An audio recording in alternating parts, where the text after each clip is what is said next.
31 ఏళ్లుగా సంగీత ప్రియుల హృదయాల్లో చెరగని ముద్ర వేసుకున్న ఓ పాట గురించి ఇప్పుడు చెప్పుకోబోతున్నాం.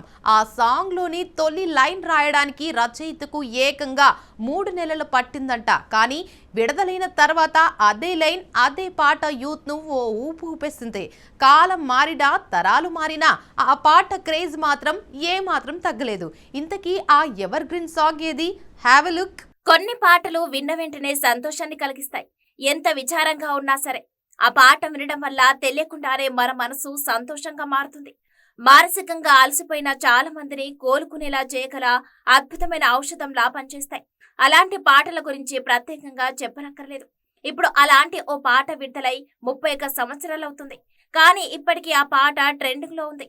ఆ పాటలోని మొదటి పంక్తి కోసం సంగీత దర్శకుడు, గీత రచయిత 3 నెలలు వేచి చూశారట.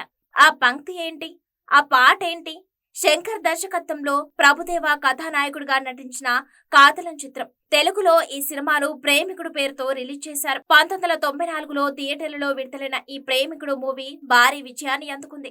ఈ చిత్రంలో నగ్మా కథానాయికగా నటించింది. ఈ చిత్రానికి ఏఆర్ రెహమాన్ సంగీతం అందించారు.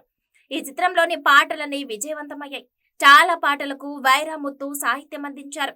ఆ విషయంపై ఏఆర్ రెహమాన్ ఒక ఇంటర్వ్యూలో చెప్పుకొచ్చారు.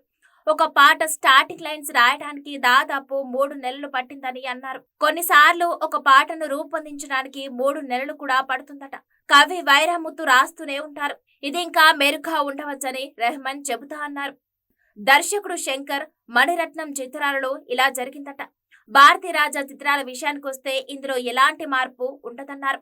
పాట రికార్డింగ్ త్వరలోనే పూర్తవుతుందన్నారు. ఇక కాతలం సినిమాలోని Urvashi Urvashi take it easy Urvashi పాట మొదటి లైన్ ఖరారు కావడానికి 3 నెలలు పట్టిందంటూ అసలు విషయం చెప్పుకొచ్చారు. ఆ పాటను ఏఆర్ రెహమాన్, సురేష్ పీటర్స్, షెకుల్ హమీద్ పాడారు. దీనికి వైరముత్తు సాహిత్యం అందించారు. ఇది తన ఉత్సాహభరితమైన బీట్, ఆకట్టుకునే సాహిత్యంతో నేటికి మనసును హత్తుకునే ఒక ట్రెండింగ్ పాట. ఈ పాట మనల్ని ప్రతిదాన్ని తేలికగా తీసుకోమని చెప్పడం గమనార్హం. ఇప్పటికీ కుర్రాళ్లకు ఈ సాంగ్ ఒక ఎమోషన్ అనే చెప్పాలి. అయితే ఇప్పుడు మరోసారి ఈ పాట టాపిక్ ట్రెండింగ్ అవుతుంది.